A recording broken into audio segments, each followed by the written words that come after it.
Hello, everyone. Welcome to another episode of Dad's Turn to Talk. My name is Bob. Just a quick reminder to go ahead and hit that like button, share the video, subscribe to the channel. And as always, we do timestamp all of our topics. So that way, if there's something specific you want to jump to, you can go ahead and do so. But we do encourage you to go ahead and watch the full show. Tonight, we're going to be talking about going back to school. Thank God the kids are back in school. We're also going to be talking about Alien Earth tonight. And we're going to be taking a look at the box office for the summer and kind of give our analysis of the way everything turned out. I'm joined as always by my two favorite co-hosts, and they are my only co-hosts. So, well, I guess maybe not because I do another show on Monday. So, but anyway, it's good to have you guys with us. Josh, how you doing tonight? I'm doing great, Bob. How are you doing? I'm pretty good. I can't complain. That's good. Yeah, everything is going okay on my end, and going to be a great show tonight. All right. Derek, how you doing? Seeing as how we're about to get into our first topic of the evening, life is glorious. And I'm inglorious right now. Josh, there better be some. Yours is about to go back to school too. There better be something adult in that beverage to start celebrating now. I know we don't start till Monday. So it's coming up. I thought you said they started Thursday. LAUSD starts Thursday. Our school is a charter school. They start Monday. Ooh. Yeah. We start. Well, Derek, when did you guys start? Today. Oh, you guys started today. Okay. I said based off the events that happened today. Oh, yeah, that's right. It was glorious. That's right. That's right. Did you have to pick them up? No, I did not have to. You know, we'll get into all of that here in a moment. Right. So, okay, go ahead. With that being said, let's just go ahead and jump into our first topic here. I'm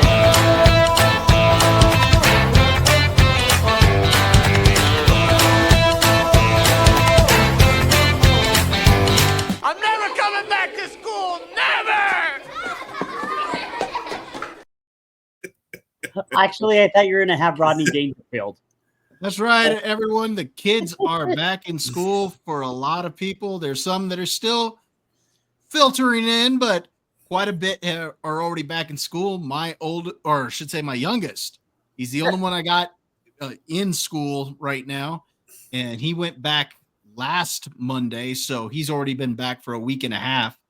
See, that it's beautiful, but we'll get into that in a moment. And I know, Derek, you said you have yours back in school, and Josh, yours is still pending. Yep. So now that the kids are back in school, what does that mean for us as parents?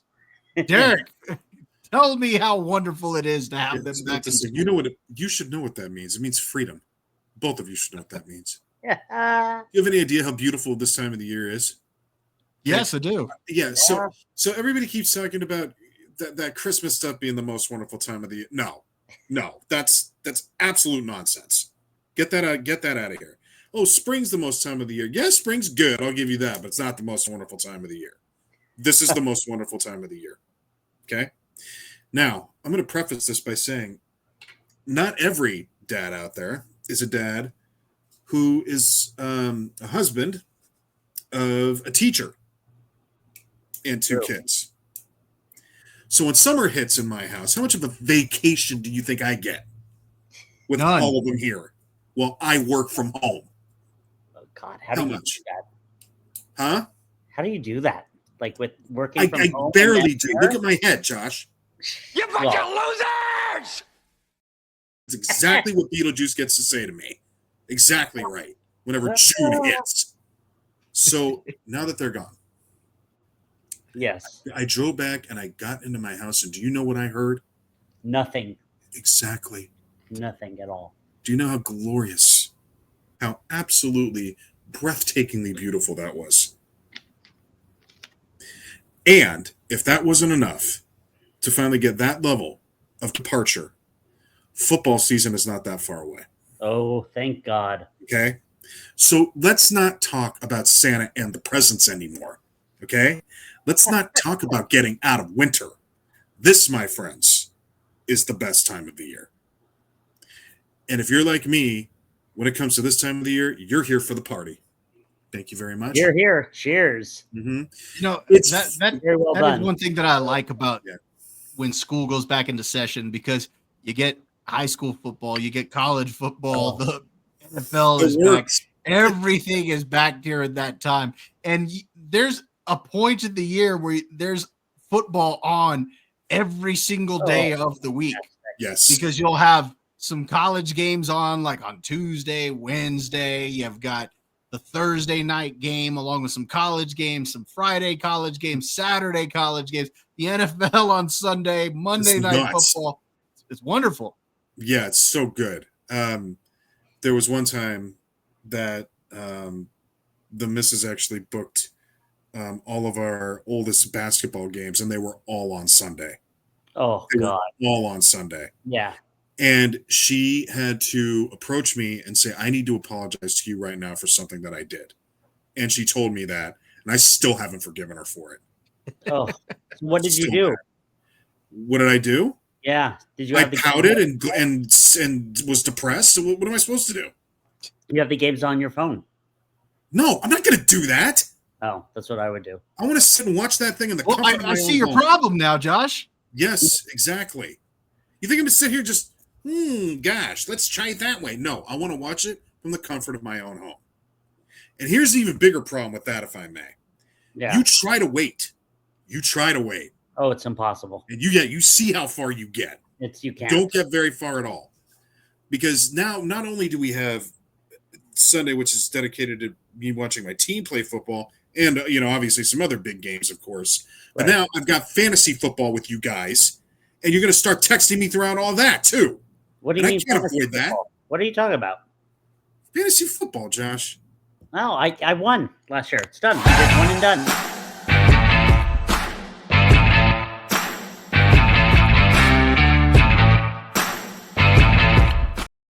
We're starting that Right, now? it's right around the corner. Oh, okay. my We're just God. bracing ourselves. All right, that's fair. Derek thought we were starting it with preseason. It was like, what the hell? Like what? Preseason fantasy football. That'd be funny. Just Could you Hey, pass they that? actually. What's funny is they actually have it. I But hear Vince, probably. you brought up a point. How your wife scheduled all of the games and stuff on Sundays.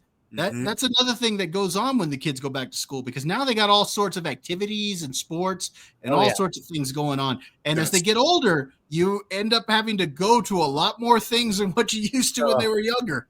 That's 100% True. true. And I know this isn't going to be the only time in my life where I'm going to have to miss a game. We're very aware of this. It's just, I hate doing it. I absolutely hate it. Now, I have a very understanding wife. She tries. Sometimes that doesn't work, obviously. So Right. you got to learn to play ball, pun intended. But what I'm going to try to do is make sure that we don't have any events on Sunday because we're already very excited. So we'll see how much luck we get. Ironically enough, though, I got a little bit of PTSD when I saw that intro because I just saw a chalkboard with math on it. So Oh God, yes. for what has now become the most glorious time of the year, that used to be a time of the year that I dread. I think every kid does. I Yeah. think the month of August, when you're a kid, you hate it. Yeah. Oh, for sure. Well, I don't know. Going back to college was fun. Yeah. But you know what? I think it also depends on the way the school calendar goes, because now that some of these kids are doing year-round school, they don't dread coming back as much because it's just It's getting back continuous into the anyway. swing of things. Yeah. Yeah. Like my son, he was actually looking forward to going back to school. Now, granted, he did a summer class, but even then, the break that they get now for summer over here is only like 2 months as opposed to what they were getting before. They get all of June and they get all of July, and they're back like the first week of August. My kids, well, my oldest, he only got the month of July. He got half of June and he got half of August. That was it. We were done June the 11th, I think, or 12th, and then she's going back August 18th.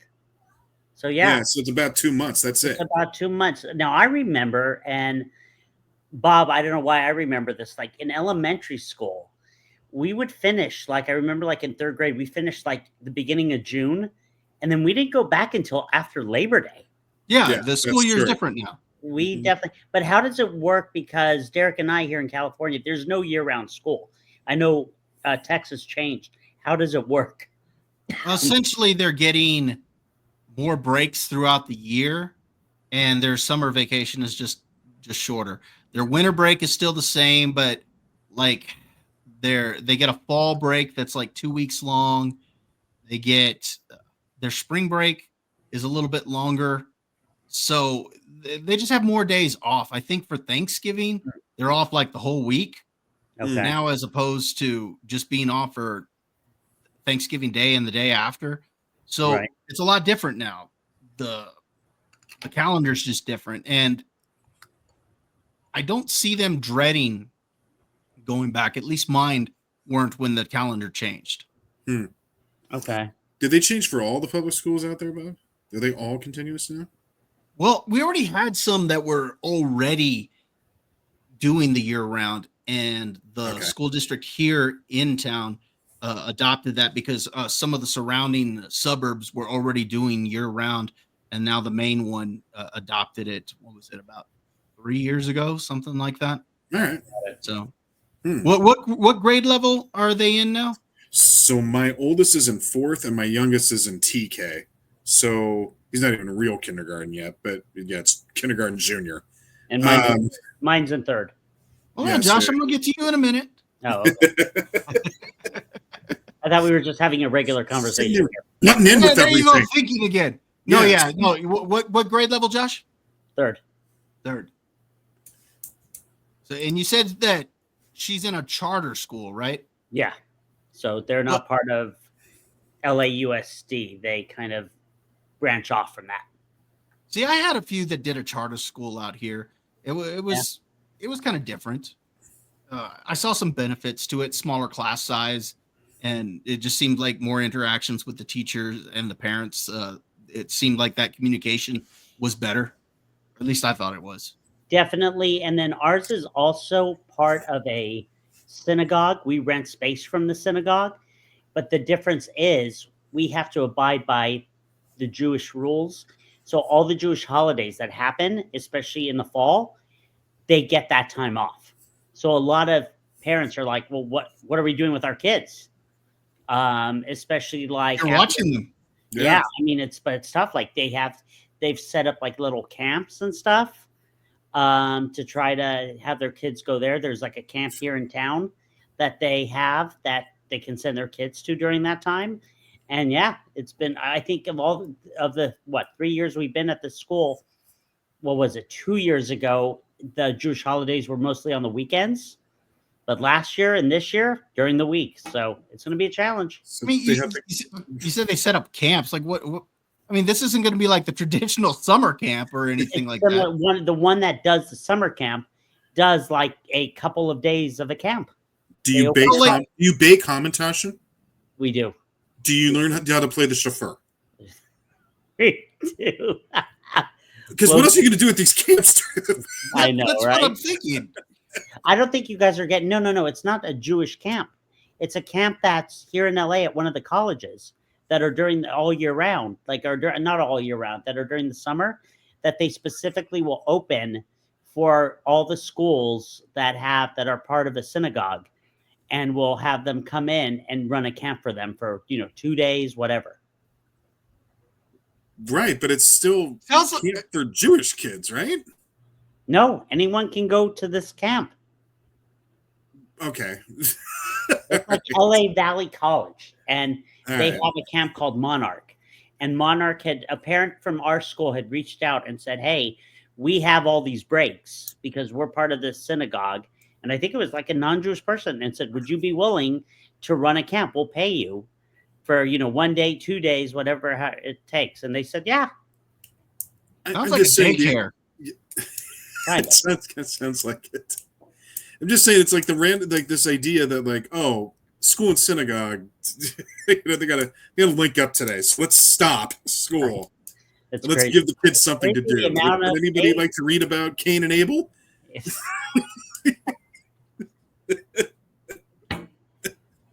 Cain and Abel. This podcast officially has it all now. Well, I mean, okay. No, it officially has it all. We already talked about The Chosen. I know we have sure Jesus, did.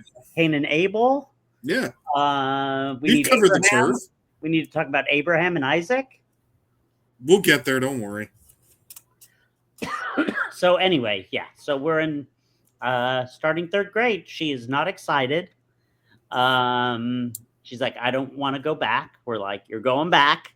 Mm-hmm. You know, she was in camp in July, but has not been in camp since July 30th or 27th. So it's been a while. So I get I get both sides of it, that you got to go back to school. It's good for all of us. And then I get her side of the story that, No, I'm not going to There guess is no their her side. I don't side know of what their the side of the story. I don't care what their side of the story is. Get out of here. All right? There's the door. That's where you're going. So, Bob, how were you like when all your kids would go out to, this time of year? Were you throwing a parade? Pushing them out the door. I bet you were. Look, I, as a parent, I am required to do a few things. I'm required to feed them, Yep. clothe them, put a roof over their head, and send them to school. Those are the things I am required to do. And so there you go. Go learn. Actually, though, them going to school, a lot of fun stories came out of that. So, I'm sure. Like, I still won't forget the time I went to go pick up my oldest. I guess it was my oldest three. They were already in elementary school at that point. And I forget how old my oldest was, if she was fifth grade, somewhere around there, fourth or fifth grade. And we dropped her off, and there were no distinguishing marks at all. Picked her up, and she had these big old hoops in her ears. And she'd gotten her ears pierced while she was at school. She had her friend What? do it right behind the portable. And it's because what it was is that she had them done before we adopted her. And so they had healed over. So she had her friend just put them right through the old scar. Oh my God. And what made that suck was that my ex had planned on taking her and making it like a mother-daughter thing for her birthday. And nope, she jumped the gun on that one. I went to pick her up and I was like, all right, well, I'll just let your mom deal with this one. Yeah, that's the right call too. Just okay, you're gonna have to talk to your mom. I don't know what to tell you, and I can provide no help for you either. This is it. You're gonna get nuclear warfare. Oh my God. I think one of the funnier stories happened actually this last year. So my youngest, he had gotten into some trouble with his teacher. Not because he was necessarily doing anything bad or whatnot, but apparently what had happened was his teacher in biology had turned around and yelled at him. And so he texted me and he was like, "Hey Dad, I think we need to have a parent teacher conference. So all get on the same page. Cause my teacher yelled at me. I'm not really sure what happened. And I just think it'd be best." So, I get a hold of his mom and we all set up a time to go sit down with the teacher and talk. And as it turned out, the teacher did yell at him, but what had happened was he just kind of was in the wrong place at the wrong time. The class was getting riled up and she kept trying to get them to get quiet. They weren't getting quiet. And he just happened to get up at that moment and kind of walk over to go get something. And she yelled at him to sit down. And he just kind of looked at her and wasn't sure what was going on. And she again tells him to sit down. He didn't do it. So she yells at him.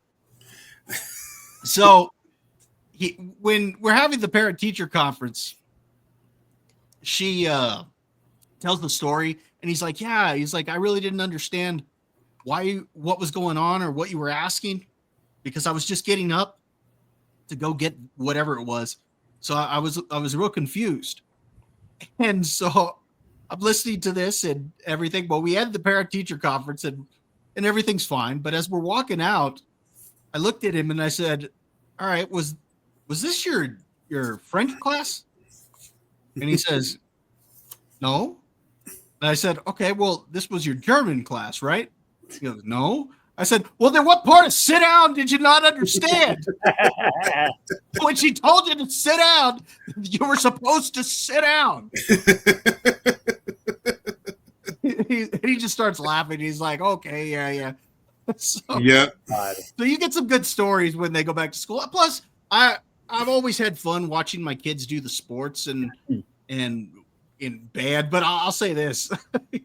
When they were in middle school, gosh, I watched that same performance every couple of years that they gave, because all of mine went through the same school and they were all in band or orchestra. One was in choir. And so he was still part of that program every year, or not every year, but for, several years in a row. I ended up watching the same performance, and it was like, gosh, you can only listen to the kids for band going, so many times before it's like, okay, yeah. But so it's fun seeing some of that stuff. But I'm with you, Derek. It's good to get them out of the house. Yeah, it's, if nothing else. And then here's what's also fun about this time of the year too. Summer hasn't totally gone away. If you still want to get out there and get some good grilling done, you can still do that. That's all fair. As a matter of fact, you want to get that done, especially when football's about to start. That's when things are really good. It's not cold outside yet. Yes, that's right. Although a nice chili on a like a cold evening for a football game, like inside a warm house, that's not so bad. It could be worse. But what's also fun is that everybody starts getting into it too, like around with the football season aspect of things. I was in the gym, and this guy clearly was watching his phone, watching a game. And I think it was Denver and Oakland. And I had to ask. I'm like, can I ask what the score is? I was too excited. It was like week 2. And he had absolutely no problem sharing it with me. He could not have been more thrilled to do so. It was great. That's the kind of stuff we live for. Do you guys have any, since we're talking about school, I just thought about this for ourselves. Do you guys have any fond memories that you remember from when we were in school that you would like to share? Like something fun? I do. I have a couple because I remember the one where I scared the heck out of you. Huh? I remember the time when I scared the heck out of you. What are you talking about? When I told you the story about the wolf. I remember that. I remember the time when so Bob and I had chemistry class together, and we had one of the best teachers. His name was, I don't know if we should say his name or not, but what do you think, Bob? You think I can say his name? Mr. Payton. Mr. Payton. Mr. Payton. Who loved to I don't remember his first name, so yeah. Who cares? Payton. Who loved to birdwatch. And Bob and I and a couple of our other friends, we gave him such a hard time. And We're lucky we didn't get suspended. I know, but yet he ended up, he loved us. So one day we were like just messing around. We had like a free time and we start arm wrestling each other. And Mr. Payton goes, well, I want to take part in this. And we're like, huh? And we send Bobby up there because Bobby was the biggest guy. And, you know, Bob is all confident and everything. He's like, oh, it's a teacher. I'm on the football team. I can take him down. He sets up, we say, go. And Bobby is struggling. He is struggling. And Mr. Payton ends up beating him. And the whole class just went crazy. And we're like, you lost to Mr. Payton. In all fairness, everybody lost to Mr. Payton. Was Mr. Payton like an arm wrestling champion on the weekends? Is that how he's supposed to? Who knows? But he was a very good basketball player. Like, yeah, he had some athletic ability that none of us really took into account. When does Peyton always get involved with like good things with sports? Peyton Manning, Gary Payton. Yeah. What is it with that name? Sean Payton. Yeah, I get it. Yeah, good point. Jeez. There's and so that was a fun time. Yeah, there was the time Bob was talking about was we were in freshman year, and he just comes up to me and he goes, I got to tell you the story. And it was kind of similar to the Ace Ventura story when he scares Courtney Cox. And he's like, yeah, we were running in the mall with my friends and someone was chasing us. And I felt a bite on my neck. And he's like, you're messing up the story.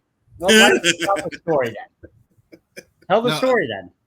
the way I tell the story, I actually changed it a little bit over the Oh, years, you but see? You see? no, I've changed it a little bit over the years because I've adapted it to make it sound more realistic. But essentially, the way I tell the story is that somebody told me, like a fortune teller, told me that I was reincarnated, and then that my previous life I was a wolf, and some hunters shot me. And she said I could prove it because you still have the bullet hole in the back of your neck.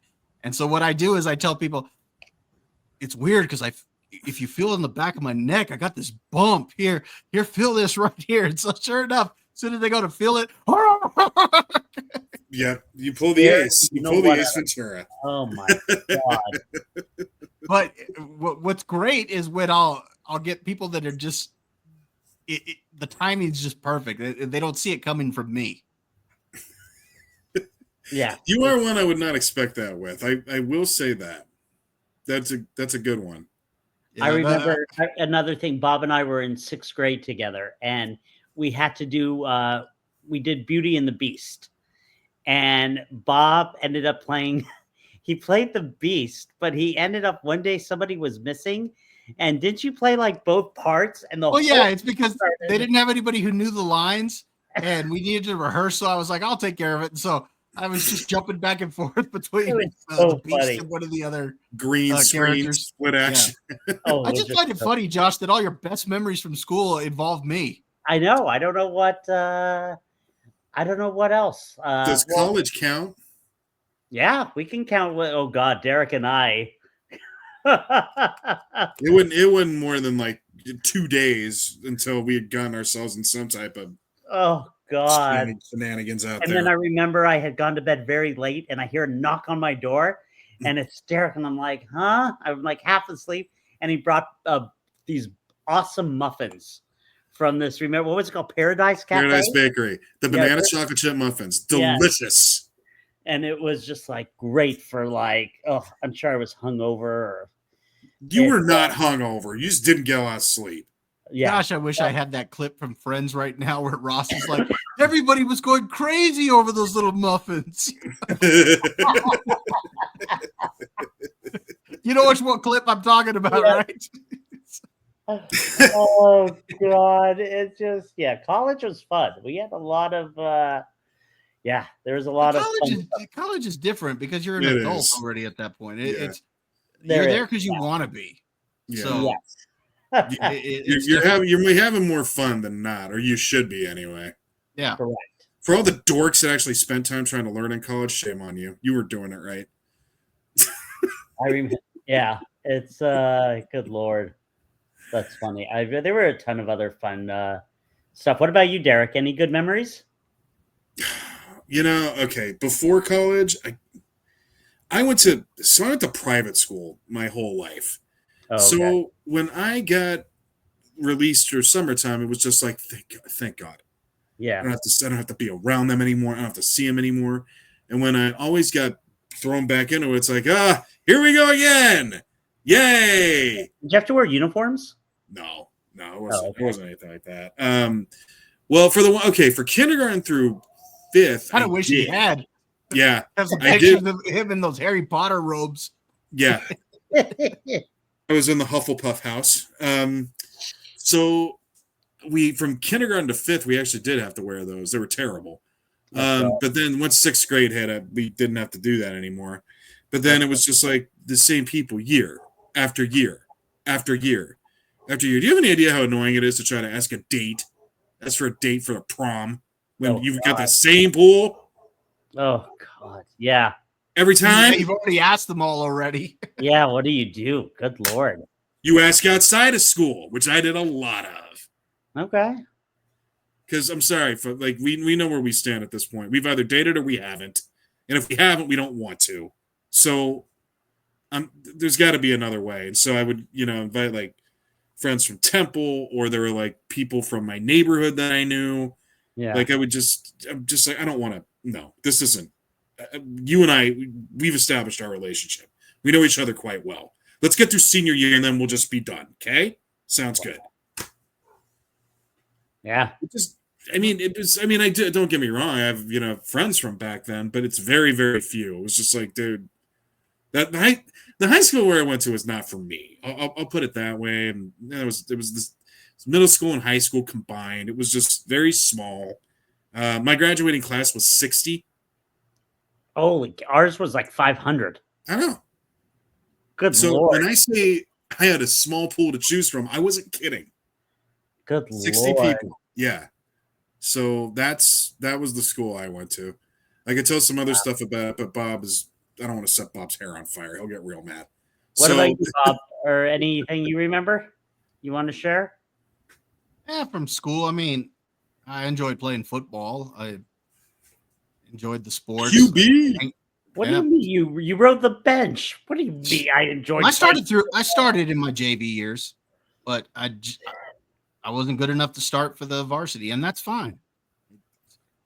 Yeah, Not it many worked out kids the way are. it worked out the way that it was supposed to. So We I actually, mean, true story, Derek. We were at the game, and a bunch of us were watching, cheering.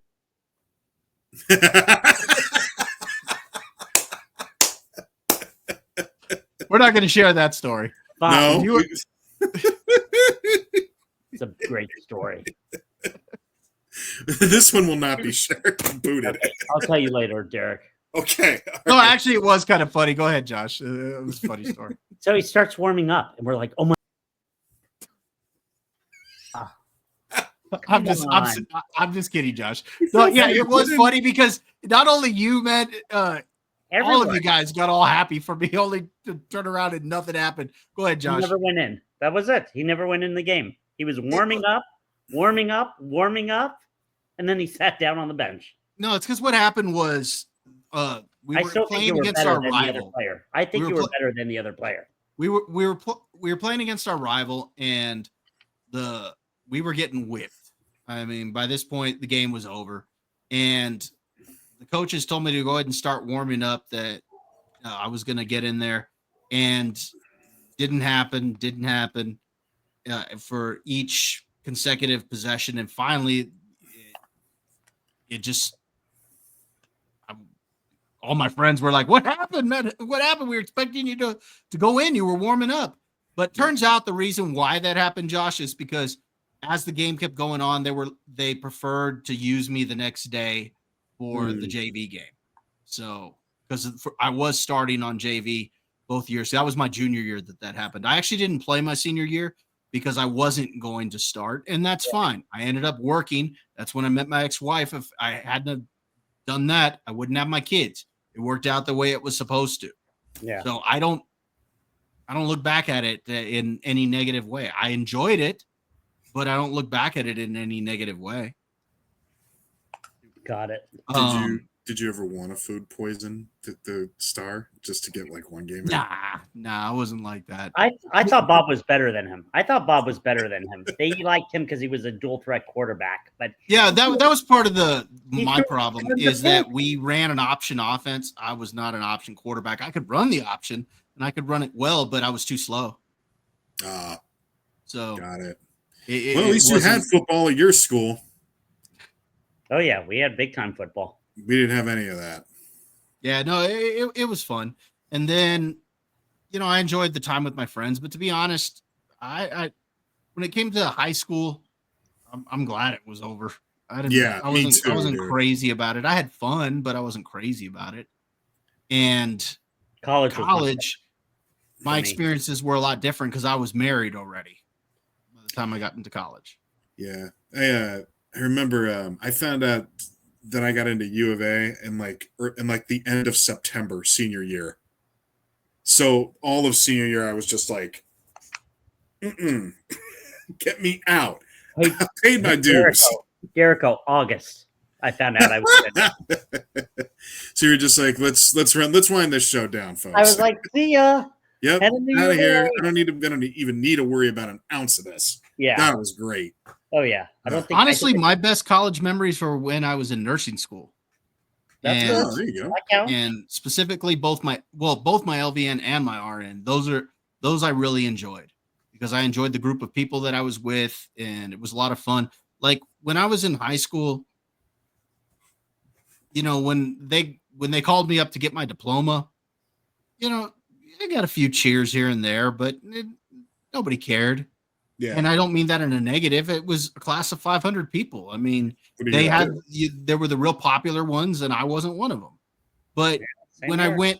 when I graduated with my RN, and I went up to go get pinned, that whole class was Yeah. cheering me on. That's great. I mean, that meant a lot more to me. Yeah. So That's and look, it ended up serving you well. Yeah. Got a So- good career out of all that. That's great. all right. Anything else about the kiddos being back in school? Relish it. Relish every day of it. Okay. June shows up too fast, guys. It just does. So appreciate it. Yes, please, Bob. Even you. You're in a little bit of a different situation, but still, you have a right to appreciate that. Yeah, my youngest, he's a sophomore now, so only got a couple more Oh, years for him. I still got a couple. Yeah, he he's said. after this year- Okay, yeah, 3 more years. So Yeah. All right. That's all all right. All right, let's go ahead then and let's jump into our next topic here.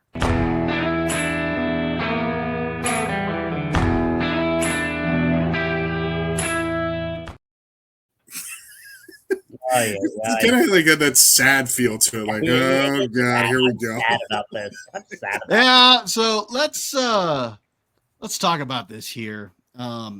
First off, let me pull up the box office numbers it. here. God. Mm, Because I think we need to look at the box office. And one of the reasons why we want to look at the box office is because we found out this week that Superman is going to be releasing on digital Yeah. this Friday. And not only does it release this Friday, that's just a little over 30 days. Yeah. mhm. It's crazy. Let's see how Is does it that though? look there. Okay, we can see those numbers. I mean, All right, so- So these are the worldwide box office numbers up to this point. Now, we're going to focus more on the summer movies. We're not going to focus on that Ninja 2 because that really was because this is one that went worldwide. We really didn't get Yeah. it a whole lot of it domestically. If you look at its domestic numbers, it made 20 million, but but its domestic take, good Lord. Yeah. I mean, it's worldwide. It's international. No, it's Worldwide, I mean, yeah. I'm sorry, not domestic. Its international take was 1.879 billion.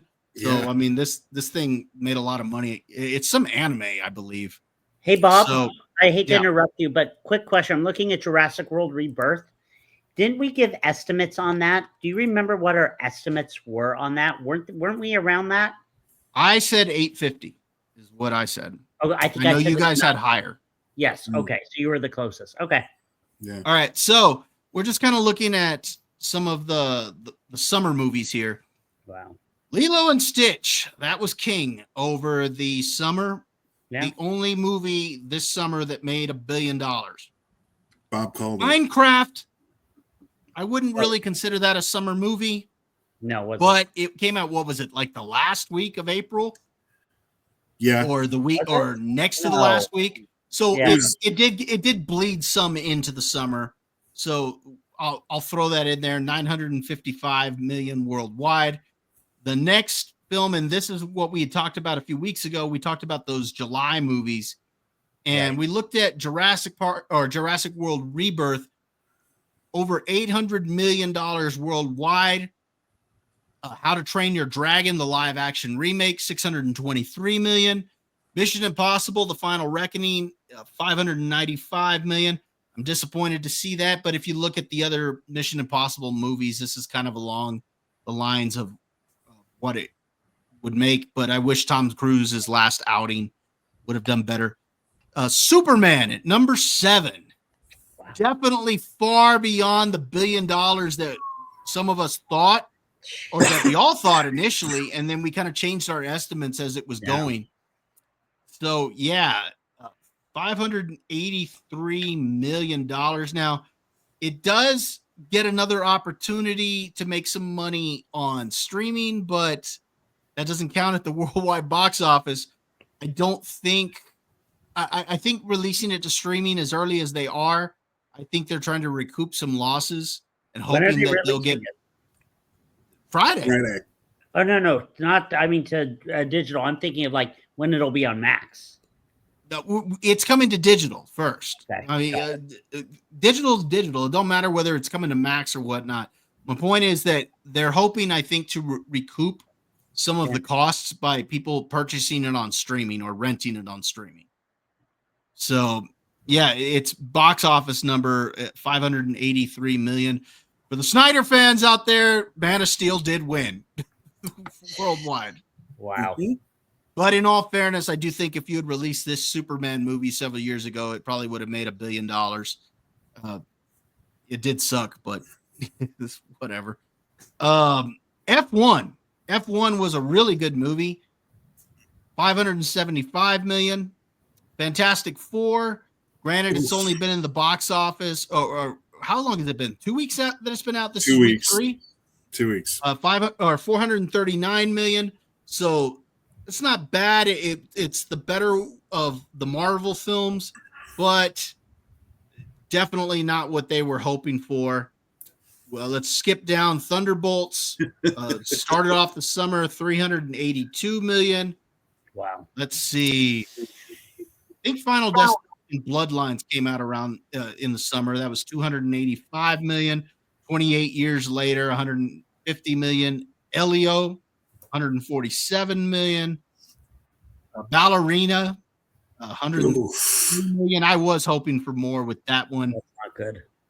A Karate Kid Legends, 106 million. But I'm That's sure that was a horrible. low budget film, so I'm sure that still might turn a profit just because I don't remember seeing a whole lot of Marketing? No, there wasn't.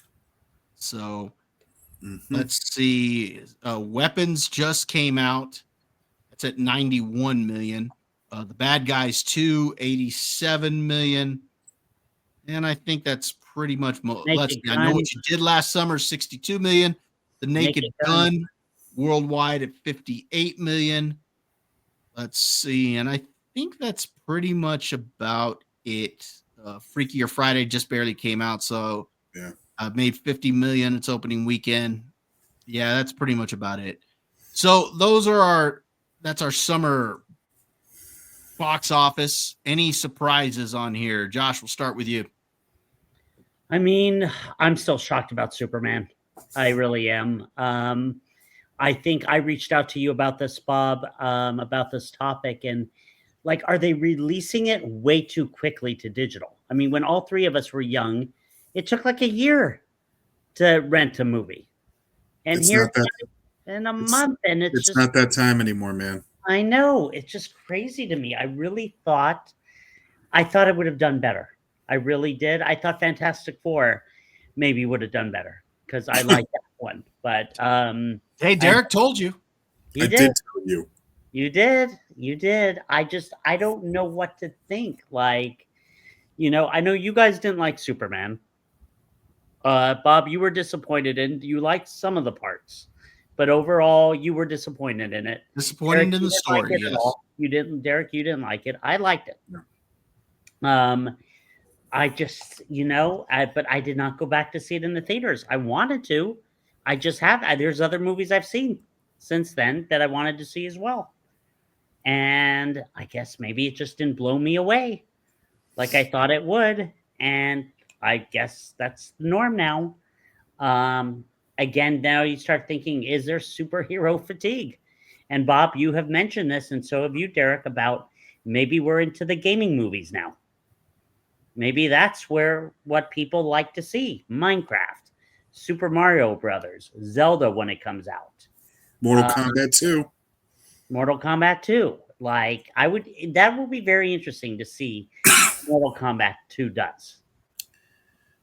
Can you imagine if they made a God of War movie? Oh, jeez. Epic that would be. That would be cool. What was the other one? You just had me think. What's the other one that's so big out there? Oh my God. I can't think of it right now. I don't know which one you're thinking about. I Yeah. don't even think of the one. It's not much help, man. No, it's the one with the gun. It's the one people. Oh, Call of Duty. Did they ever make a Call of Duty? No. No. So They could I do don't an know how you assassin. could adapt that because that's a first-person shooter. I don't know. I've never played it, so I'm sure there's a way, but it'd be you'd have to put some serious thought into that. Maybe assassins, maybe like that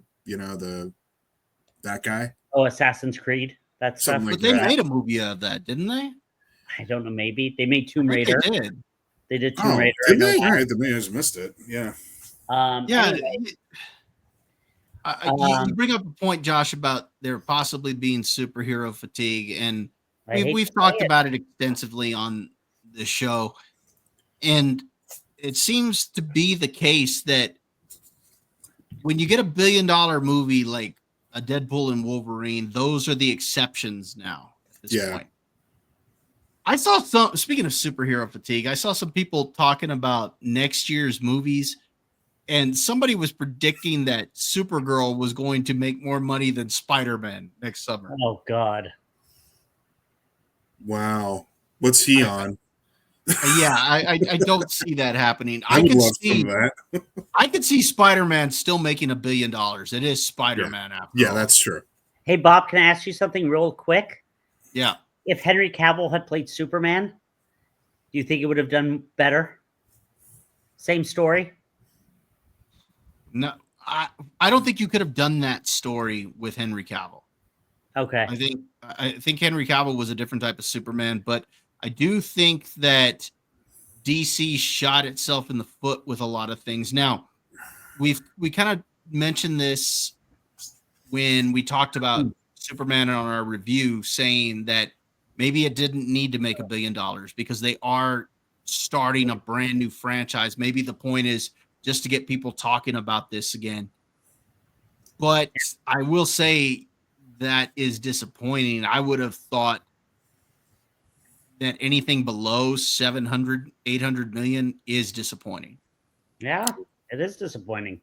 We were thinking that was going to be the billion one, and it barely hit over 500 million. Barely hit half of it. Well, I did say I thought Lilo and Stitch would be the first film. That was the first one. Yes, you did say that. You're You right. said about Superman. Turns out that was the only one. Yeah. But why bring it out to digital so fast? Why not give it a couple more weeks? Because they were probably just like, because the word of mouth is already out. It was done. There was no chance that was going to make any more money. It had its time. That's it. Done. No. I also think this, I was telling Bob this, Derek, just the other day. Good Lord, is it expensive to go to movies now? So, if I may. Yeah, go ahead. All right. You've already hit on 2 points here that I was going to say that the lessons we learned from this summer. One is that there's the comic movies have now come in. Yes, Josh, I'm going to say it. Comic movies are now facing what Star Wars is now. It's just it's fatigued. It's done. It needs to go away for a while. Revive itself. Like rethink it. Go back to the drawing board. Introduce yourself a few years later. They won't do it, but they need to. They should. I hear you. That's you mentioned point number 2. This is a great opportunity for video game movies now. A great opportunity. And the ones that have come out, no one saw Minecraft coming the way that did. I sure didn't. Over 800 million?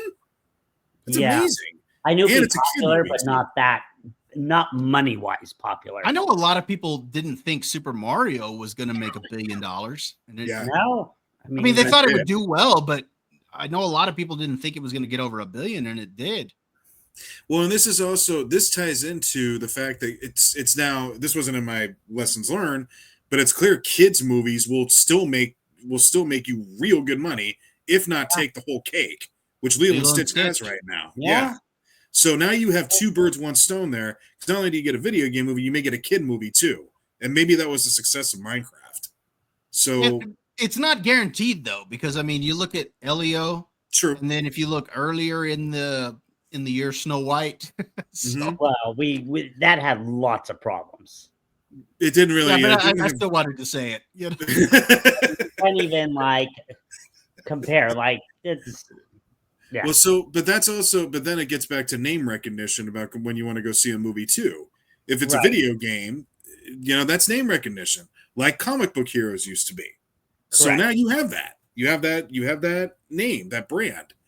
The other thing that I think that we have come to learn out of this season is that really good movies don't make money.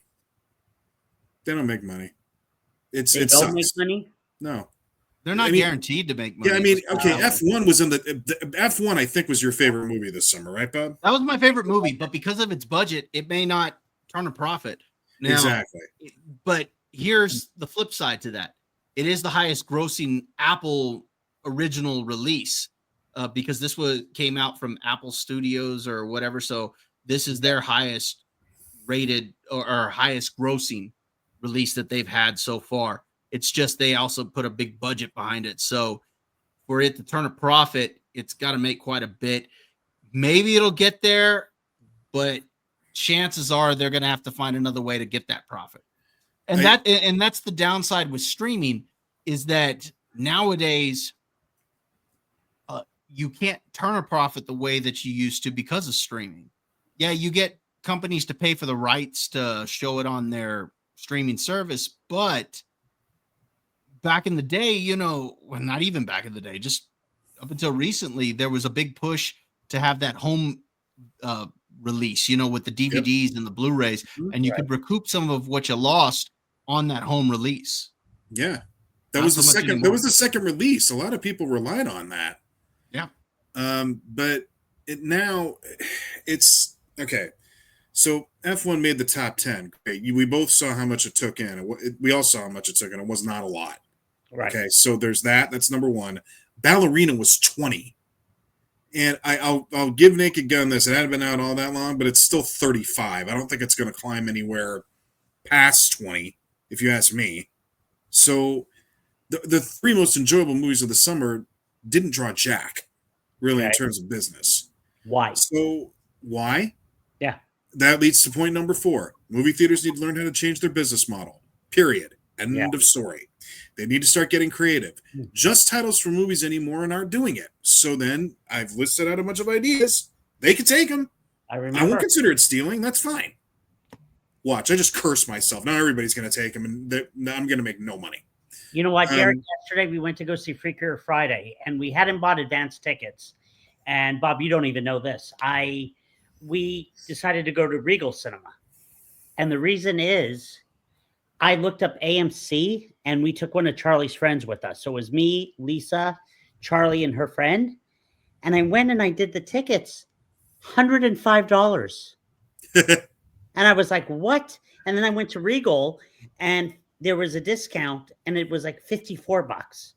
$105 to go to the movies, when if we didn't want to see it, wait a couple months and get it on streaming for $10. Or you could be like Superman, just wait a month. Yeah, Wait it out, dude. That's I mean, it's not Because look, even if you purchase it on streaming yeah, or rent it on streaming, you could rent it for $20 and the whole family can watch it at home, as opposed to going to the theater and spending a ton. You could just make some popcorn at home, yeah. have your own drinks, and that's cost you $25, $30 at most, as opposed to going to the theater and getting all the same stuff.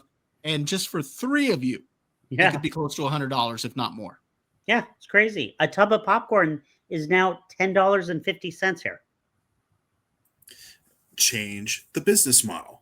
We know that, Derek, and I agree with you. I think they absolutely should change the business model. And you know what? Going back on the whole, like Bob mentioned about Deadpool and Wolverine and Spider-Man No Way Home and all that. Number one, it was very good story writing. Number two, you brought back the people we loved. Hugh Jackman and Ryan Reynolds, and then you had all the other Spider-Men. We all thought it was enjoyable. Well, And, okay. and I know what you're But going you to say. had all the other Spider-Men. Huh?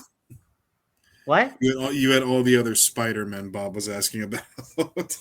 You know, Andrew Garfield, Tobey Maguire. Yeah, but you were talking about Deadpool and Wolverine. No, I was saying both movies that hit Okay. that Yeah, mark I would. was that people loved it because they got to see their favorite characters. And I know what you're going to say is, oh, well, we had Superman. No one's bigger than Superman, but it was a whole new movie. It wasn't an existing, it was James Gunn and it was his vision and it was a different Superman. And like Bob has said, Bob loves Henry Cavill. And I think now seeing this, and I really like David Cornsweet and I love the movie. But maybe Henry Cavill, who knows what would have happened. Well, okay, but Spider-Man was also just really like, especially the last one. That was just very well done.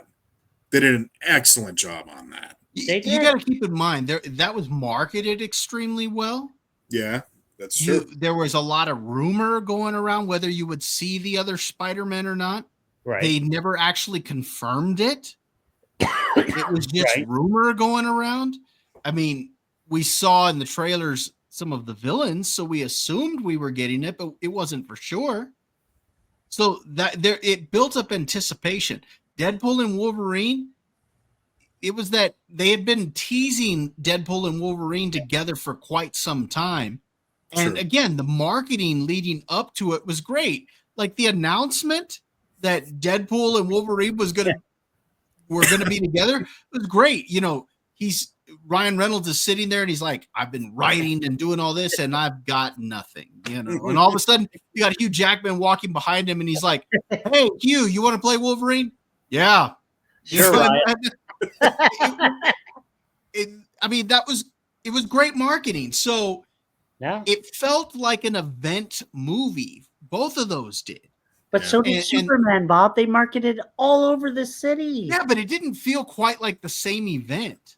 Really? Especially when you had Jurassic World come out the week before. I think that's it. I think it came out the wrong time. Yeah, but no, I'm sorry. I don't think that's the only problem. Did it help? No, it didn't help. That's for sure. But I think part of the problem was word of mouth was not very good on Superman. I mean, that's true. I know people want to go out and say, oh, well, everybody liked it. I mean, Josh says that all the time. Everybody I know liked it. Yet if you go on critic lists, I mean, it's sitting just barely above 50%. Why? Because there were a lot of fans, hardcore fans, that didn't like it. And that's part of the issue. And those hardcore fans, those are the ones who go back to see it twice. Yeah, but critic list isn't the end all be all. You can't. No, it's not the end all be all. But your Dr. Ding Dong friend that you've got is not the end all be all either. Well, who are you talking about? I'm just making up a name, Josh. It's because you turn around. Well, so and so I know he liked it, and so I know he liked it, and this person I know, Josh, they haven't enjoyed it. Are the only ones who didn't like it. You know what? It didn't do well. I'm shocked it didn't do well. I'm absolutely really. Are you though? Yes, I really am. It was garbage. Apparently, yes. Would an enema help? You know what? Maybe I'll take that over having to watch that again. Bob, you go ahead. I interrupted. You go ahead and tell us what you really. No. I just think that it was a very polarizing movie amongst hardcore fans. I think the general audience liked it, but then that goes back to some of the points y'all were making. The general audience isn't going to movies like they used to. No. So you got three movies that came out, three big ones that came out in July. You had Jurassic World, you had Superman, and you had Fantastic Four. Now, I do think that Superman, it's a good domestic draw. But Jurassic World is a good international draw. Okay. He had talked about how but the last three all made over $1 billion. Yeah. And this one got pretty close. And that was without any IMAX showings. Right. If it had the IMAX showings, could it have hit the $1 billion mark? Possibly. Maybe. But yeah, ticket sales aren't what they used to be. No. Like, we see these movies that make $1 billion now. That's not factoring in that less tickets were sold than there were, say, 10 years ago, because the prices are higher. You've got streaming options available to you. If you're going to go to a movie, you tend to go to an event. You don't go to just the average movie that comes out. When we were kids, we were there at the theater every week. It didn't matter what was playing. We're like, okay, well, let's go see this movie. Well, what's playing? I don't know. Let's go check it out. Let's go see. We were there. Yeah. That's true. So yeah, it's a different time. The audience is different. They're spending their money on different things, and they've got more options now. And Josh mentioned how it comes out like so quickly now compared to what it used to. Yeah. So people are saying, well, I'm not hearing great things about this. I can wait 30 days and I'll see it on streaming. Yeah. So that's True. I'm rooting for better here. Now, okay. The winter season may be a little bit different just because there's less to do because you can't really go outside as much. So maybe the holiday season movies will have a little bit more luck. But even then, who knows? Because you got to spend the time with the family. You got your holiday events. Yeah, people are coming football. downtown. Huh? You have football. There's football too. There's school too. It's not as easy. So I don't know. I'm not sure. I'm hoping they do better. And there's really good ones coming out too. I think it's going to be a subdued holiday season, but I don't think it's going to be because there are going to be some bad movies. I think there are going to be some good ones. I'm looking at the movies that are coming out, and we'll talk about this when we get to when we talk about the holiday movies. But really, the only two that I can think of that will probably make a huge splash are probably Wicked and Avatar. Yeah, those are the only two I can think of right now. Now, I think next year there's going to be a lot that have the potential to make a good splash, but just what I'm thinking right now, that these are the ones that are going to make a splash. But there are some good ones coming out. I'm looking forward to The Running Man, Tron Ares, Mortal Kombat 2. Right. I mean, there's going to be some that I think that are going to be a lot of fun to watch. I'm looking forward to next month, the last Conjuring film. So yeah, it should be fun. But yet you're ready for it. You'll go and see this. But the average person right now is like, it's too expensive. Why am I going to go with inflation and everything? I'll just rent it for $20 in a month. Like you said, Bob, I'll make my own popcorn. I'll go get a box of candy at the grocery store for much cheaper. In all fairness, though, Josh, even if the prices were cheaper, you wouldn't go. No. Hold on, Bob. Hold on a second. I've been to a lot of movies. You're gonna wait for that free movie, and I get that. No. I've seen Jurassic World Rebirth. I saw Fantastic Four. I saw Superman. I saw Naked Gun. I saw Freakier Friday. I saw a bunch of movies, so you can't include me in that. Are you really trying to justify it and defend yourself? I literally have seen a ton of movies. I'm saying movies have gone down. People are not interested in seeing movies, and I think it. Why are you defending yourself, Josh? Yeah, you didn't have to go through all that BS just to get to the point that people aren't watching movies like they used to. People are not watching, especially when I'm just yanking your chain here. I'd be curious for the winner. I really would, to see because normally, historically, like movies will come out like in October, and I'm like, okay, but I want to watch football. This year, like I want to see Mortal Kombat 2. That comes out in October. So what about Tron Ares? Tron Ares. I mean, I haven't seen the other one, but Running Man? Yeah. Okay. No, we're watching The Running Man. Remember, that needs to happen. We already put it down on the docket that or on the agenda that we're going to review the original Running Man the week before, and then we'll watch the other one and talk about the remake. That's an event. Yeah, that's happening. But I don't know. Derek, thoughts? While we're talking about the Running Man, does an ex-football star get to play Fireball again? In the new one? Jim Brown, shout out. I'm looking forward to seeing the Running Man. I don't know if they have the stalkers like they do. I don't think they do, but I think it's going to be different. But I'm not too familiar with the novel, so yeah, me neither. It'll be fun either way. I'm looking forward to it. Yeah, but all right. Yeah. All right. Anything else about the box office and Superman flopping?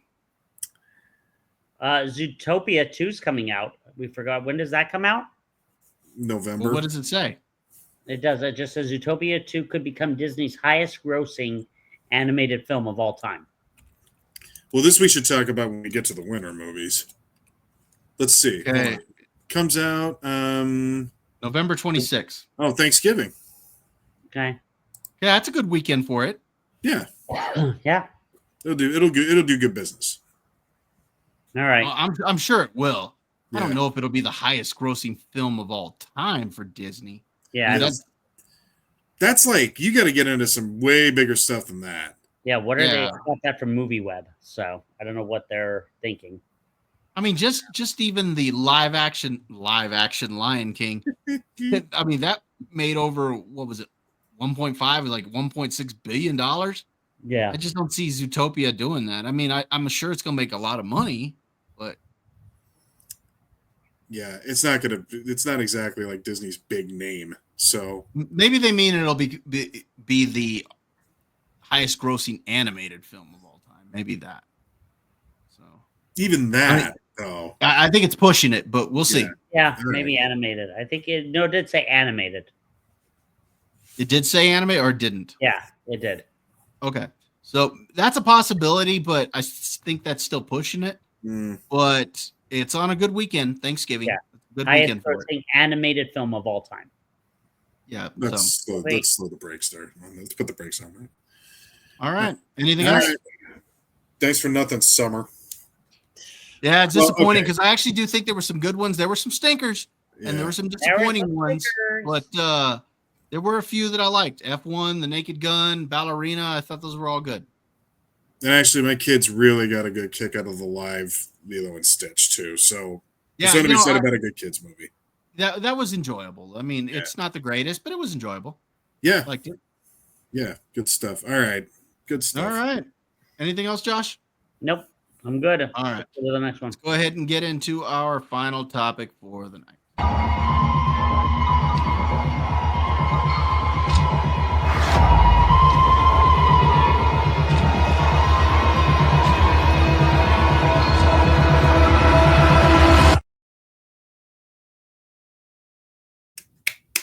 That was a good intro. Heck yeah, it was. Yes, it was. That was that was magnificent. Well The done. main Bob. event of the show tonight. All right. So last night, Alien Earth debuted on Hulu and on FX. Alien Earth, it takes place in the Alien universe. The basic plot of it, well, here's the quick synopsis. When a mysterious space vessel crash lands on Earth, Wendy and a ragtag group of tactical soldiers make a fateful discovery that puts them face to face with the planet's greatest threat. It is created by Noah Hawley.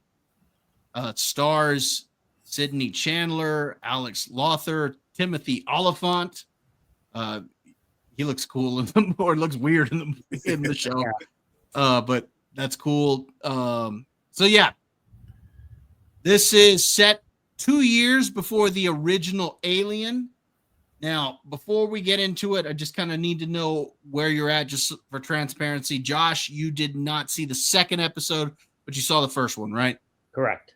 And Derek, you started the first one, but haven't Yep. finished it yet. No, that's where I'm at. So you have no frame of reference here, Donnie.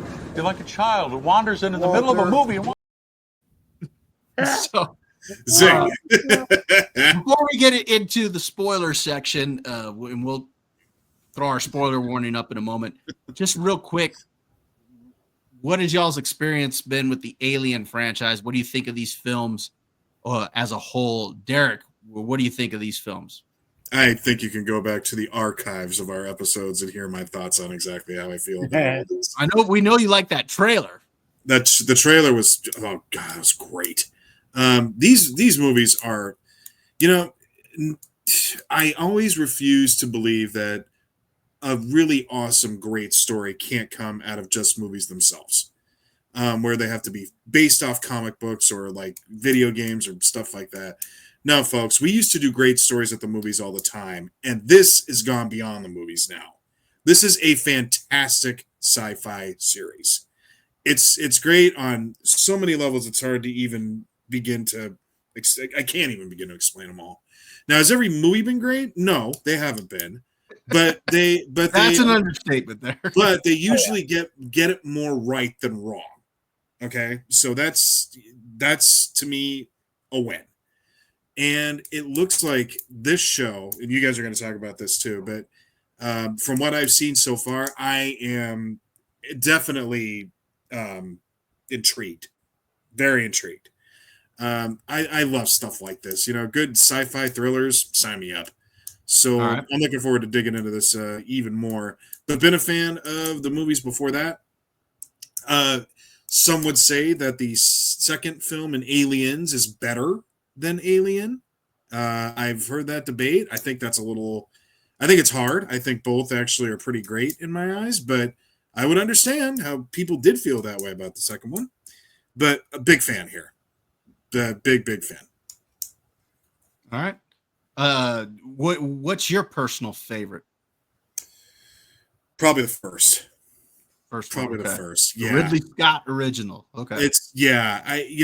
Oh God, what a badass. God, she's great.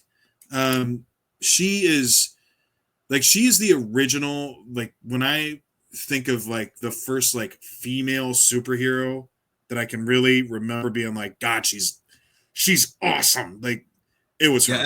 Ellen Ripley's a great character. I love it. Sigourney Weaver plays her so great. Get away from her, you biatch is one of the best lines ever in cinema. When she walks out in that big fat robot, to this day I can still picture her doing it. It's so good. But I would have to say the first, only because I thought that it was such an amazingly awesome sci-fi thriller. And we hadn't really, ever seen anything like that. And it came out before I was born, dang it. I didn't catch that until I was like 9 or 10. Yeah. And it was like 10 years later I finally caught that one. And then I caught the other one too. But I was not allowed to watch horror movies in my house until I was much older. So I had to go over to my friend's house to watch it. So thank you, Miles, wherever you are out there. That's Miles. Oh my God, that's funny. All right, yeah. Josh, what about you? Mm-hmm. All right. I have seen Alien. I have seen Aliens. I've seen the third Aliens. I've seen Prometheus. Oh God, it's horrible. Sorry. Horrible. Really, I did not like Prometheus. I was not a fan of Prometheus. But you love Superman, so there's the judgment. Okay, got it. Okay, I give up. Okay. Anyway, my favorite is the original. Love that movie, but the second one is very good. Yeah. Third one was okay. Still love the first two though. But yeah, that Sigourney Weaver did an amazing job with that franchise. I mean, that part. It's been a long time since I've seen it, but I need to watch it again. And I always remember her partner, the guy with the beard, right? I can't think of his name. What was his name? Bob, you're looking at me like you have no idea who I'm talking about. It was. I have no idea who you're talking about. Eric, you know who I'm, right? I'm trying to remember. You're talking about in the first film? The first film, yeah. That would have been her captain. Yeah, who got killed by? I think he got killed by the alien, right? Was that Tom Skerritt? Was that Dallas? Yes, okay. Correct. Yeah. Okay. So anyway, so that's my history with the franchise, and watched the pilot episode last night. All right, so I'm gonna rain on y'all's parade here. Oh no! Oh God! There are only 2 Alien films. The rest of them are shit.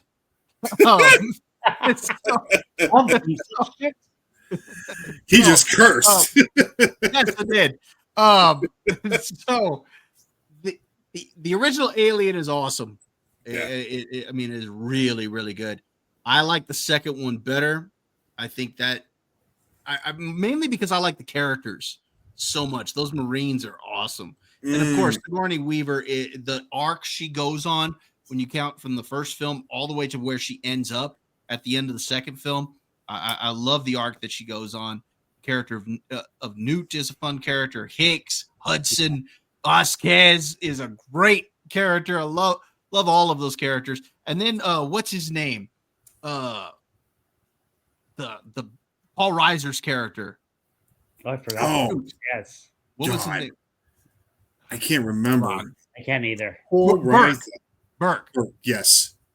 So yeah, he's the perfect villain because he's the villain, but he's not the villain because the aliens, of course, are the villains. But you meet the alien queen and all of that. That's great. Alien 3 sucked. There were a lot of problems. There were a lot of problems with Alien 3 behind the scenes, so that's why the film turned out so bad. Plus, killing off Hicks and Newt and getting rid of Bishop, except for just a quick scene where he's all torn up, wasn't a good idea. I mean, granted, he was torn up at the end of the second one, but it just wasn't a good idea to get rid of those characters. Then Alien Resurrection sucked. It did have some interesting ideas, but it sucked.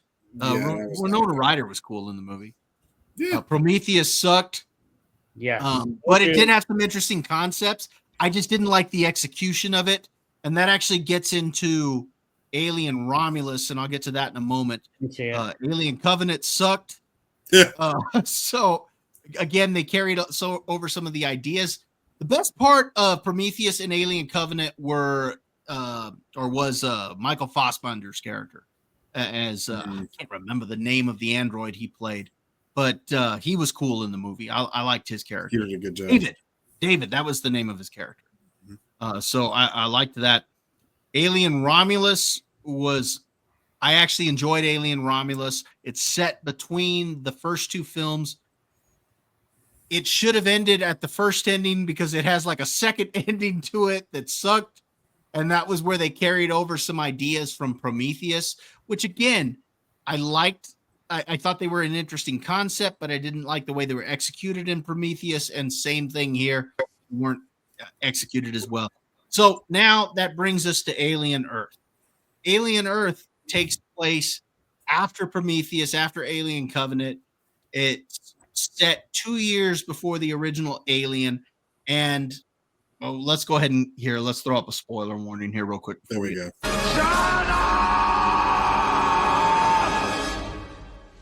Shut up! Shut up! Shut up! Okay, so like I said, it's set 2 years before the original Alien.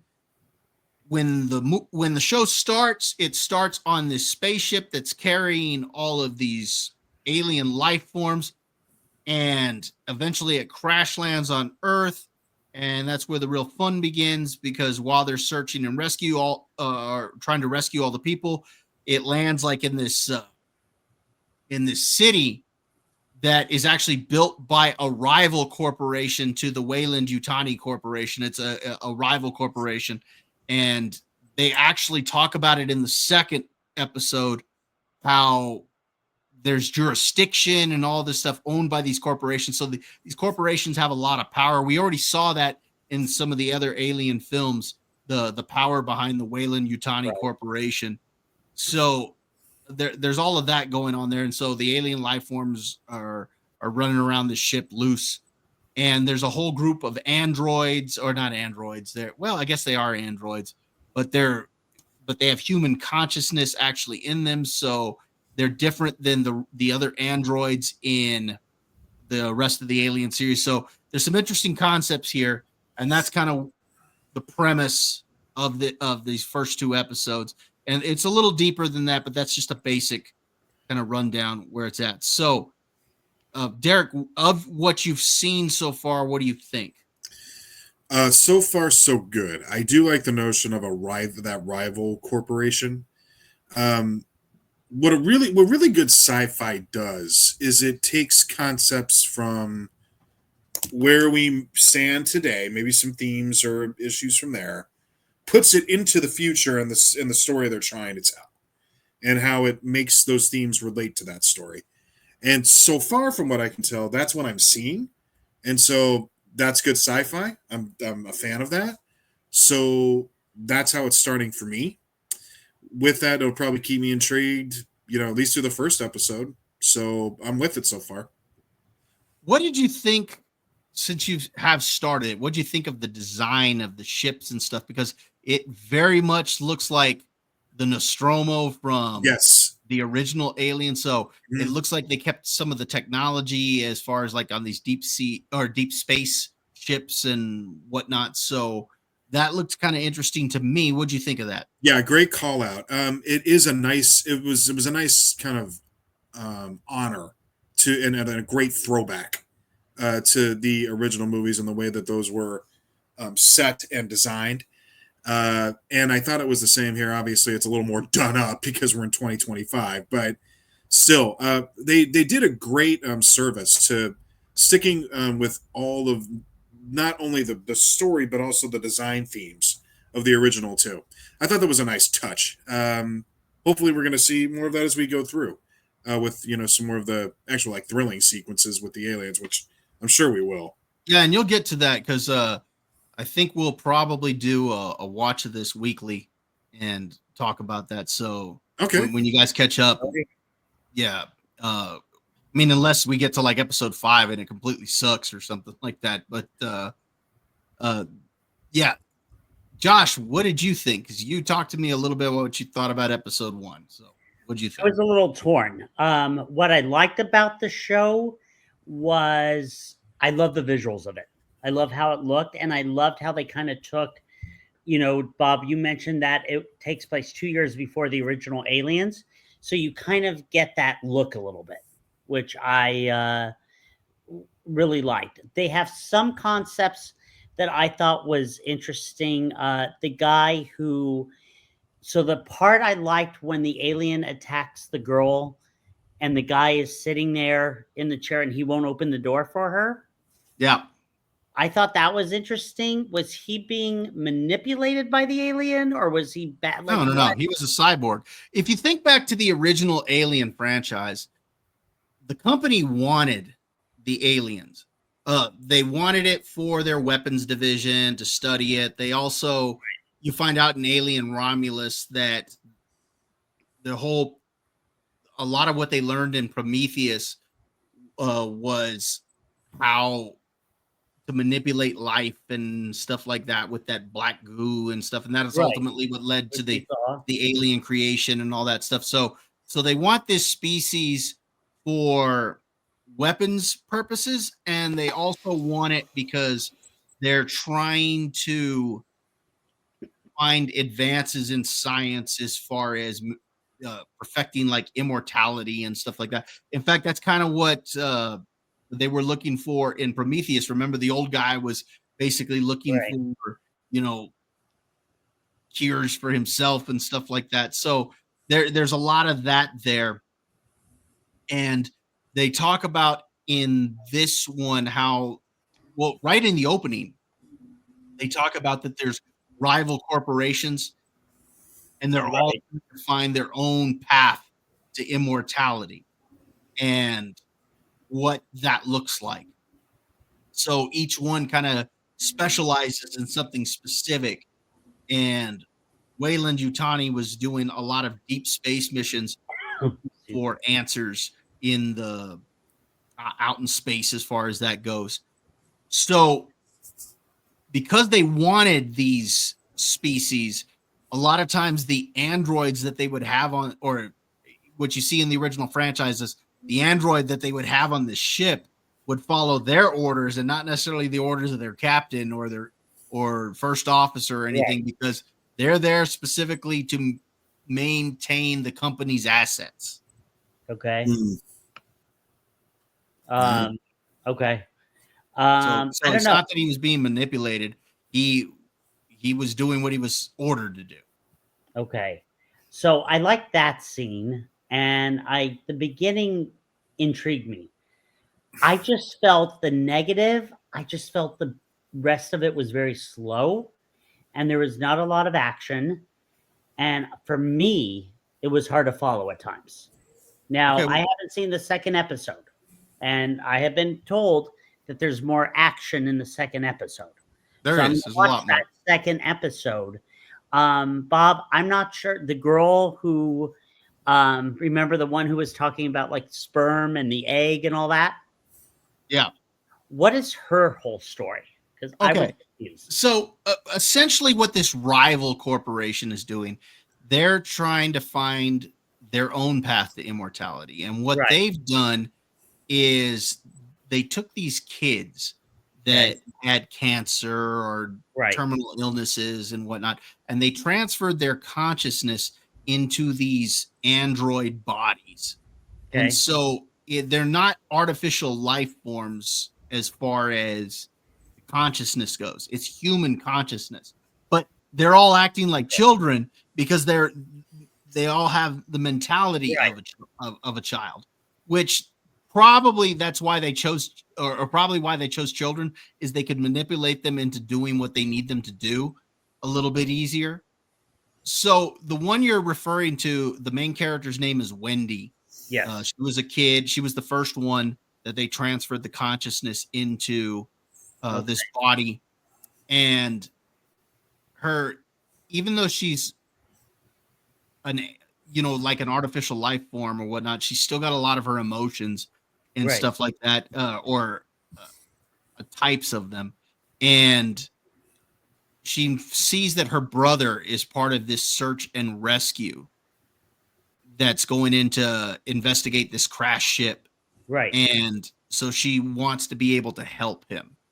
So that's where Okay. she fits in on all of this. And then when the little kids asked her, well, when are we going home? And she said, you're not going home. Yeah, because they were going to stay there forever because they're being studied. They're trying to see what their limitations are and what they can do and everything. And what happens at one point, Derek, is that this character Wendy, she asks the head of this corporation when the ship crashes and she sees that her brother's there. She asks if they can go and help with the search and rescue because she wants to help her brother. And he sees an opportunity for two things. One, to see his creation in action. Mm-hmm. And the second thing is to find out what's on that Weyland-Yutani ship. Okay. And because he sees an opportunity to take whatever discoveries they had for himself. Because again, this is an opportunity for him to make money and beat the rival corporation. He says it's not about making money in the show, but yeah, it is. It's always about making money. Come on. Yeah. So yeah, that's kind of what her role is. And I think these are some interesting characters here, these androids, because they've got human consciousness. So they're not like some of the other characters we've seen in some of the other shows, or not shows, but movies, like Ash or Bishop or some of these characters, because they didn't have emotions. Mm-hmm. They were specifically there to follow orders. That's what they were there for, and they had a set role. It's not until you get to Alien Romulus that they kind of push the boundaries with the artificial life form. Well, I guess they started pushing it a little bit with Prometheus, and I guess with each film they've kind of pushed it a little bit more. And this is kind of like that next evolution of that. So I think this is kind of interesting, what these characters can bring to this series. See, I adored Alien Romulus too, by the way. I forgot to mention that. But maybe I was just desperately in need of an alien story. So, but it's pretty good. Like, yeah. Up until that you get to the point where she gives birth to that creature, and then that grows. That's where I was kind of like, oh, I can't believe they went in this direction. But to be fair, it's because I didn't like that in Prometheus. Yeah. Okay. Gotcha. Like, if they had ended when they got off the station, I think that would have been the best ending. But that's just me. Right. Okay. So what do you think, Bob? Overall, I enjoyed this. I thought the way that the show was structured, I thought was very interesting because it introduced some interesting concepts. It had a slow reveal as to what's going on this ship, as far as like at one moment you see that they're talking about these alien species, and then the next moment you see that they're crashing, and the cyborg, because it turns out it's a cyborg on the ship, is talking to Mother and contacting the Weyland Corporation, saying the species are loose and we're going to crash. You're going to have to quarantine them and maintain the security around this. And of course, as this is all happening, the xenomorph is about ready to rip him to pieces, and so that looks really cool. That whole sequence I think is pretty good. Once it crashes, you meet the brother for this character Wendy. I think he could be an interesting character. I want to see where this goes, because as it goes on, you get into the second episode, and he and Wendy actually get reunited, and that's creates some interesting things, because he thought that she was completely or that she had died. That's what he understood. He didn't realize what they were doing with her when she was sick. So there's that, but there's a lot more action in the second episode. Boy, the xenomorph goes crazy. Plus, there are a lot of other alien species, not just the xenomorph, on this. Like at the end of the first episode, you see these like little worm things that attack a couple of the people that are doing the search and rescue. And then what you see kind of what they look like later in the second episode, they look kind of crazy. And then there's this like eyeball creature, and there's all these other creatures on this thing. And so I'm really curious to see some of these other species, because it looks like Weyland-Yutani was collecting a bunch of different ones.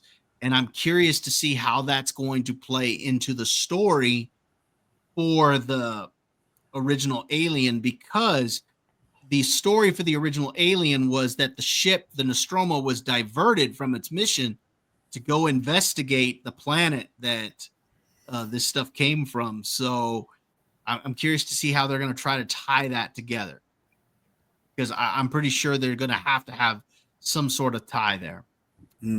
Acting, I think, was fine for the most part. Some of the dialogue is a little but I think some of that also has to do with the fact that the characters are kids. Right. Because they're kids in these grown-up bodies. And so you're going to get some of that dialogue there. But there's some interesting characters. I like this idea, like you, Derek, of these rival corporations, each one kind of having its like own area in this, and its control of different cities and districts and all this stuff. You'll find out, for example, that Weyland-Yutani has control of the moon and Mars and some of this other stuff. So I think there could be some real interesting stuff here. There's one point where the head of Weyland-Yutani contacts the head of this other corporation. I forget the name of it. I think it's called Prodigy or something like that. But she contacts him saying, "Hey, look, this is my ship. You need to let me send a team in there to get my stuff." And he's like, "No, you crashed in our city. We have to secure everything first. And if you come over here, then you are breaking such and such treaty or such and such law or whatever. And so here's what you need to do. You need to let your lawyers talk to my lawyers, and then we can work it out." And as soon as he gets off the screen with Weyland-Yutani, he looks like at some of his people, and he's like, "We got to get on that ship. We got to get what's ever on there, and we got to get it for ourselves. I want it." Yep. So there is some interesting ideas and stuff that's presented here.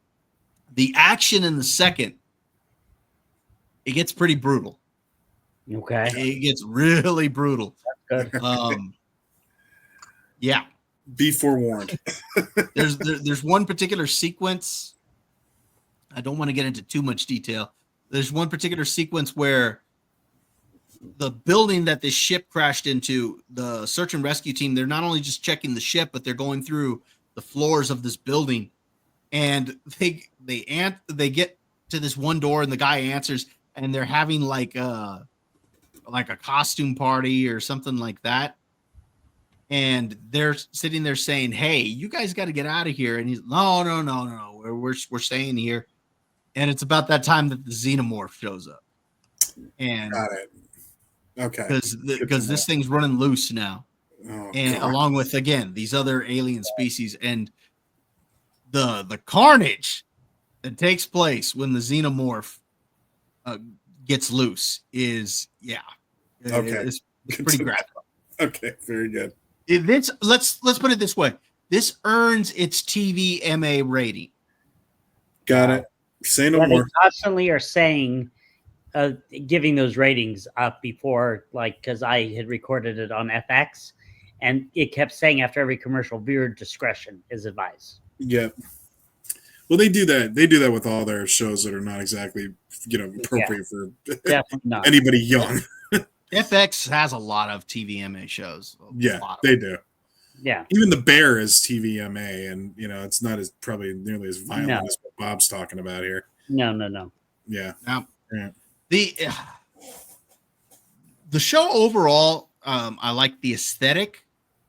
I like some of the concepts. The action in the second part was pretty good. I think for the first 2 episodes, I think this was a solid start. Okay. Is it perfect? No, it's not perfect. But I do think it's better than a lot of the other entries in the franchise so far. Okay. Again, but it's hard to make an objective, review when we're only 2 episodes in. But that is 2 hours into the show. So It's a I mean, 6-episode show, right? what's that? It's 6 episodes? No, I think it's going to be more. Let me check.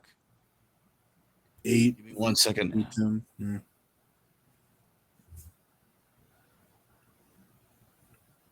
Okay, Alien Earth is going to have a total of 8 episodes. Okay. So it'll be releasing every week on Tuesdays. So you're quarter of the way through. Yeah. All right, got it. Okay. Let's We're gonna see. review. We're gonna review this. Oh, We're and gonna, then so just something interesting.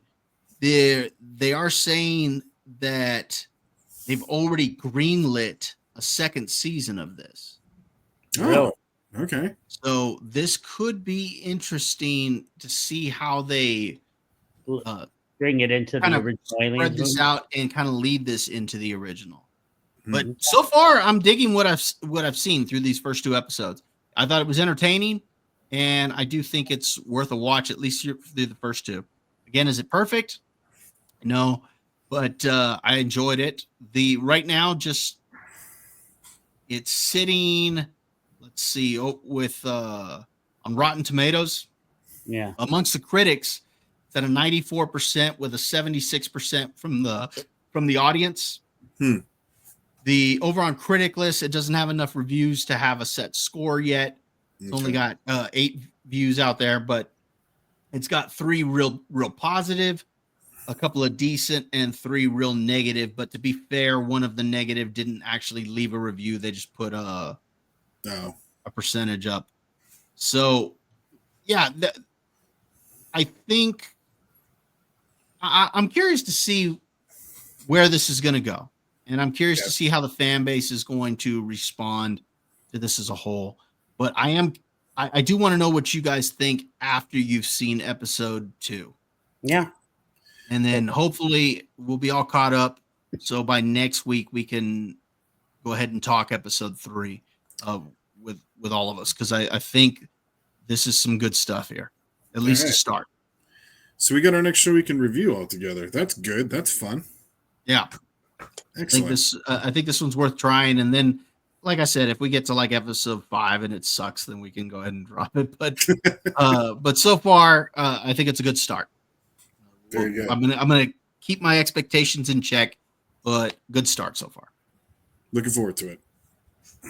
All right. Anything else about this before we close it out for the night? No. All right. Yeah, ready for it. All right. Let's go ahead and close up with some social media. Josh, where can we find you at? You can find me on Facebook, Instagram, LinkedIn, and TikTok. Derek? We've talked about 2 topics having to do with the Alien movies and going back to school that make me realize just how old I am. And as a result of that with the old people as usual, Facebook and LinkedIn. All right. And you can find me over on my YouTube channel at Bob Loves Movies. The channel's name is Was It Good? You can also find me on X and Critic List. And hopefully I'll have a review for Nobody 2 up. Hopefully Friday. I am going to see it tomorrow. So hopefully get that out Friday. I do have some stuff going on with work and then stuff afterwards. So I'm going to try to get it early in the morning if I can. All right. But Yeah. another good show tonight. Looking Yeah, forward thanks, to next week. We'll Nice. talk some more Alien Earth and see. I'm really curious to see what you guys think after you guys. Thanks again. Sorry, you guys still there? Yeah, Yeah, we're here. We're good. No, it's because I had kind of lost reception on my end. It's All all All right. right. So thanks everyone for joining us tonight. We hope that you all have a solid week. We will see you again next week. And you gentlemen take care of yourselves. All right. You You guys too. Later on, too. everybody. Bye. Bye-bye.